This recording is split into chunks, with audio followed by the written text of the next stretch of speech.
Sup nerds, I'm Tom. I'm going to talk to y'all about this Stefan Feld game called Carpe Diem by Ravensburger and Aaliyah.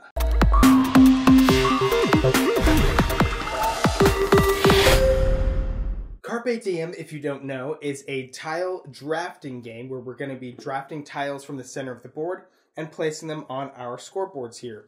They score in different ways depending on the way that they're laid out on the board. They give you different special abilities depending on how you connect them. And there are also goal cards in the center here that you are trying to win, essentially, at the end of every single round. So obviously, I'm not going to get super duper into exactly how you play the game, but it's a Stefan Feld game. So if you don't know what that means, if you don't know who that is, all of his games are very point-salad-y. Every single thing you do gets you points in different ways. It just, it's generally, if you focus on one thing, you'll kind of get more points than if you just try and, diversify your portfolio and do everything. There's tons of different tiles that give you different benefits once you play them or when you put them together. Depending on where you put them on the board, you can get points at the end. Again, there's all these different goals you can go for here. And in a lot of Stefan Feld games, there's a lot of things that you can get, like certain resources that are spent as like luck mitigators. The way you draft is you're in this section here, and then you will have to move across to one of these two areas over here, and once you're there,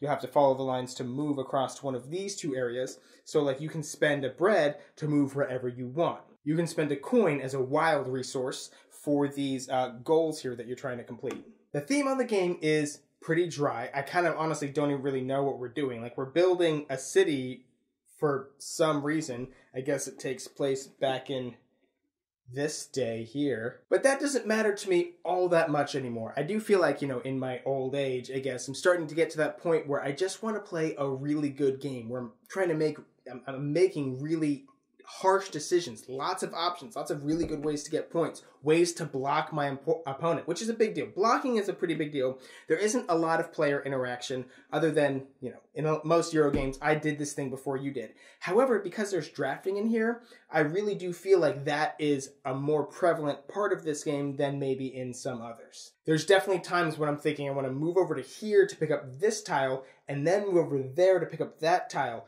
Or maybe I should do this in a slightly different order because there's only two of this tile that I really, really need, and I'm betting that person needs that tile too, so I better hurry up and get it before they do. I really had a lot of fun playing this game. I don't think it's particularly the best Stefan Feld game, and now obviously I haven't played all of his games, so I don't really know, but of the ones I played recently, like Forum Trajanum and Trajan, I'm starting to lean towards that I like those other ones a bit more. But granted, this one is a lot lighter, so it's really accessible. It's teachable, I wouldn't say to brand new players, but it's light enough for a lot of people to pick up and really pick up on the strategies early on. After the first couple of turns, you'll start to get what it is you need to do. Except for these things on the edge of the board, people forget that all the time. So I do feel like, and it's true in a lot of games for you to be constantly, for new players, be like, hey, just to remind you that this works like this, or this is how that works, or hey, just so you know, this is an option that you could do this.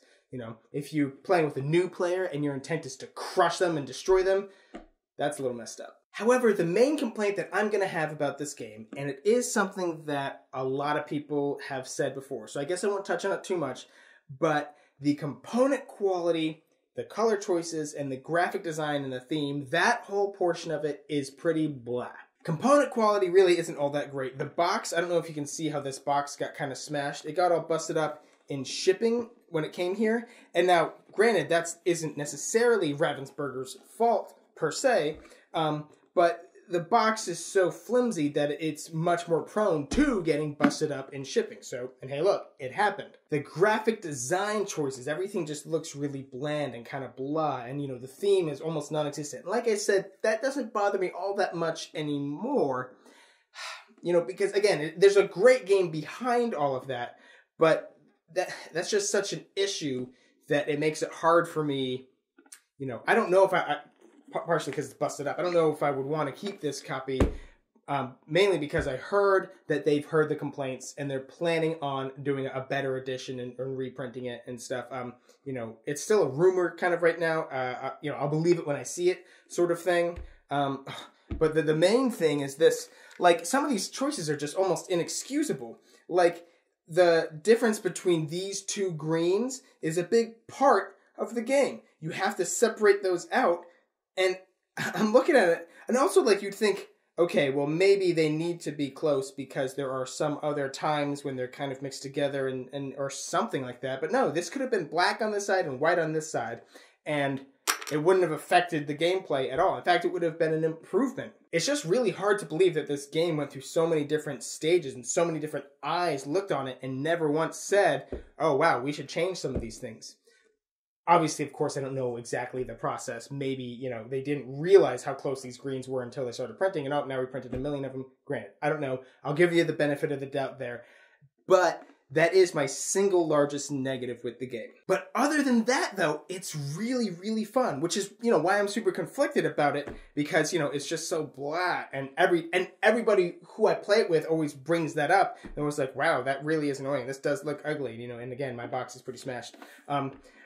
But it's so much fun. I want to play it again. I'm excited to play it again. And it scales really well, too. I played it with 4, 3, and 2 players, and it plays really well. At 2-player, the drafting becomes much more cutthroat, but in some kind of a good way. So at the end of the day, guys, I do highly recommend Carpe Diem for newer or intro players.